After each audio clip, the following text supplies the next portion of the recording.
About the same time, Seth, the replacement of Adam's and Eve's first child that was killed, Abel, they had great-great-grandchildren as well, and his name was Lamech as well.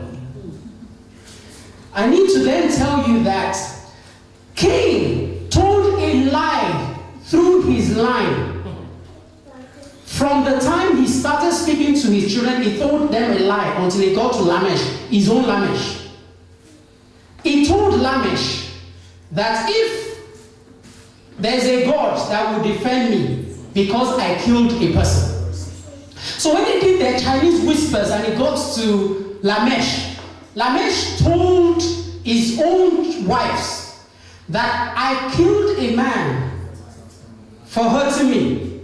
But if anyone tries to kill me, 70 times 7 times is how God will revenge. Because he was a liar and he sent lie. How is that the reality of what was going on? But I can tell you that on the flip side, in Genesis chapter 5 and verse 28, the Bible says Lamech of the Abel descendant tree, Lamech of the Seth descendant tree, had a child called Noah. And I have to call him Noah because I'll tell you why I call him Noah. They said in Genesis chapter 5 verse 28 that this Noah is a man who will deliver us from the toilful work of our hands caused by the ground the Lord has cursed. Yes. And there's something to take away from there. I'm sick and tired of church that doesn't tell me what my problem is. There is no good news if that good news does not help you break a chain. So Seth wasn't deceiving his own descendant, he was telling them the truth. Lamech, down the lineage of Cain, was telling them a lie. What was going on, he never dealt with it. And some of our ministries, some of our organizations, some of our Sunday schooling, some of our church services, some of our ministers, they have not spent time to deal with the issue. It was so much of an issue that Seth, after 7 generations, still found out that they had this money-making problem, this blessing problem, this having to work the ground for it to release the blessing. So they said, we will have a child, and we call the child Noah. Noah will incidentally mean no more hard work. No hard work. Come on. For when we begin to tell ourselves the truth, we can begin to bring the redemption.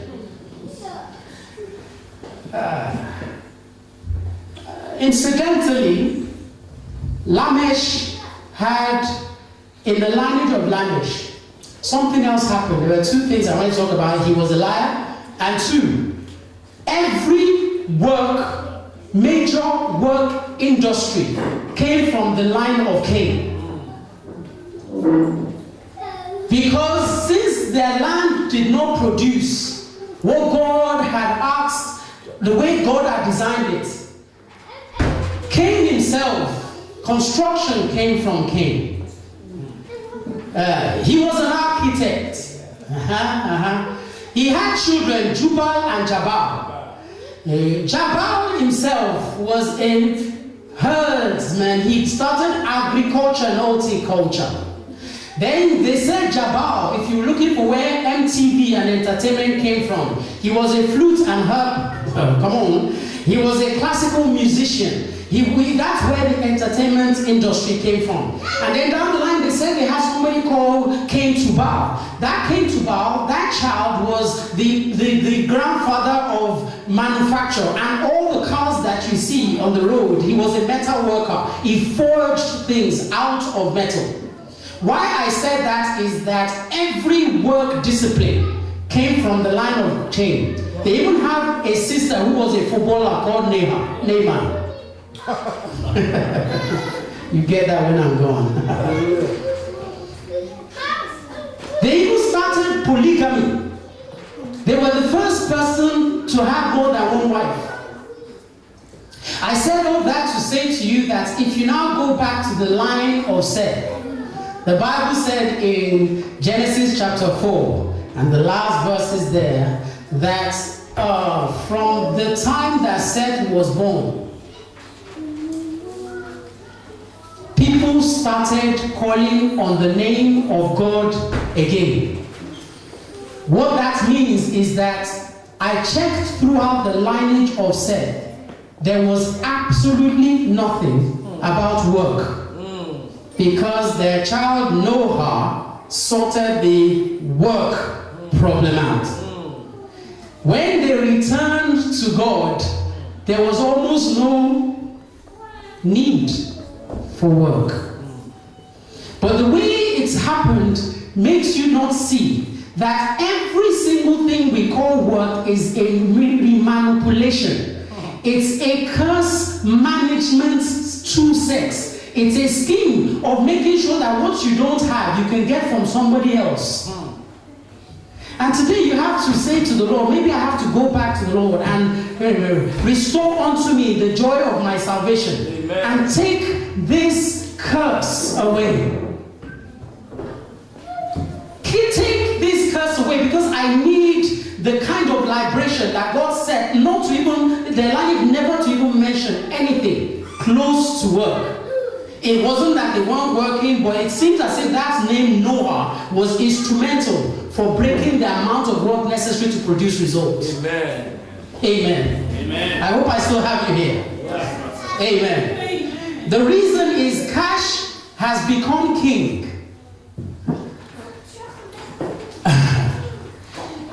It drives humanity from sunrise to sunset. Cash has been king because it determines people's disciplines, their desires, their delights, even their destinies. Most people, if you say, what's your destiny? They tie it to... It runs people from sunrise to sunset. People have come to earth, but they haven't really spent any time. The Bible says that it looks as if cash itself sends people to hell without giving them any time or spending time on earth. Because by the time cash and the hunt for cash is finished with you, you will have not enough time for anything else. The rich have served, the poor serve. The wise serve, the fool serve. The young serve, the old serve. As soon as a child is born, he's born to the idea that he has to go and look for money. What we need to understand is that it was never so from the beginning. Cash is king of all humanity, and it has driven us almost to a loss. And until we find an alternative, because as far as Cain was concerned, cash became the replacement for God in his life. Cash replaced God. He didn't need God anymore because he could work the construction. He could go become an architect. He could generate funds from being somebody who was an agriculturalist or somebody who was a doctor. You don't really need to have a God who tell you off anymore. That's the problem of you not understanding that without you knowing that there is a conflict of two masters and you need God to set you free.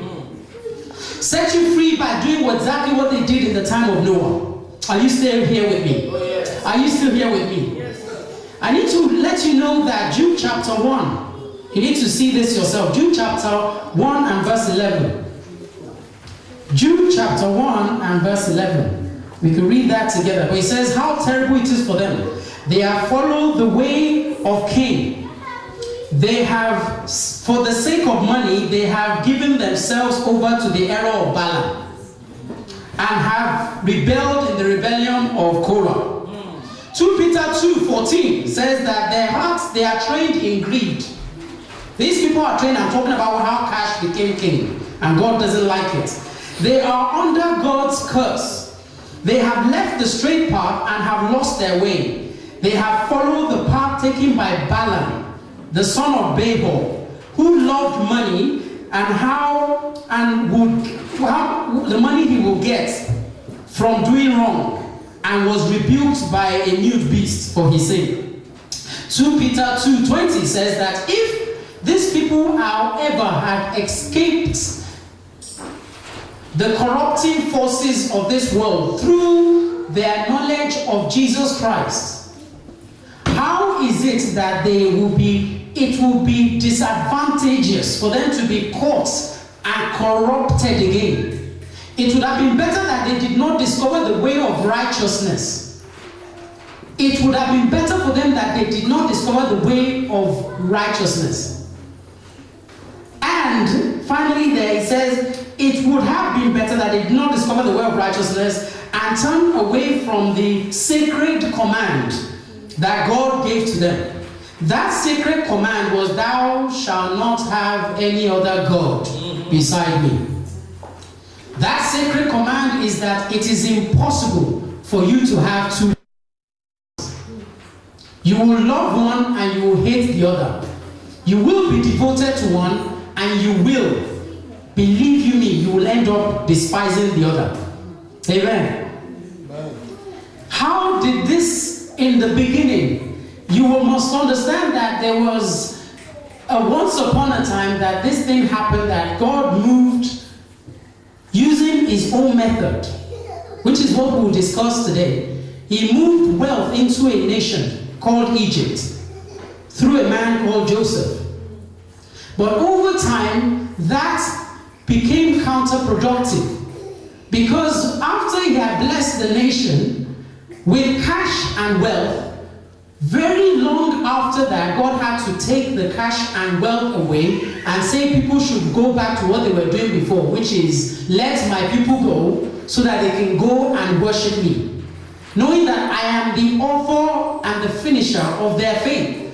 I was the one that gave Pharaoh the dream and interpreted the dream and then produced the wealth which made Egypt such a massively recognized nation. But God knows how to do it again. He removed the wealth and he left Egypt cashless and wealthless. And to even make it more insulting, he told them on their way out, ask for gold, ask for your gold, ask for your silver, take everything, because since they do not know that it is God who gives the power to make wealth, they have forgotten. The Bible says in Deuteronomy chapter 8 now and verse 17, that remember, make sure you don't think that your own hand has brought you wealth. It has always been God who has given you, verse 18, the power to make wealth. We will discuss like 7 of these wealth schemes of God. 7 wealth schemes of God, because if cash is not king, if cash is not a wealth, what is God's alternative? How can God make you wealthy and that it will show? And that it will show. Wealth is localized. I have said it recently that wealth, God wealth, it is not gotten, it is given. This is the reason why you need a shepherd of your soul. People were joking, they thought we were joking. When we read the Lord's Prayer, and the Lord is my shepherd, and we say, the Lord is my shepherd, I shall not want. 5 of the 7 wealth schemes of God are in that expose, in that prayer. When he said the Lord is my shepherd, because it's only a shepherd that knows where a green pasture is. Amen. Only a shepherd knows where quiet and non-turbulent waters are. It's only a shepherd that knows how to restore your soul. He's the one that can make you to lie down in green pasture. He's the one that can make your cup to overflow while your enemies are sitting there. We will discuss the 7 of God's wealth schemes and reverse them. Okay. So I said, so the Lord is my shepherd cannot be a joke. It's an explanation to how God originally makes somebody wealthy. There are 7 wealth schemes that I would like to discuss right now. And it will be useful that you take notes, Because then you are able to decipher or detect in your life when these things begin to show up.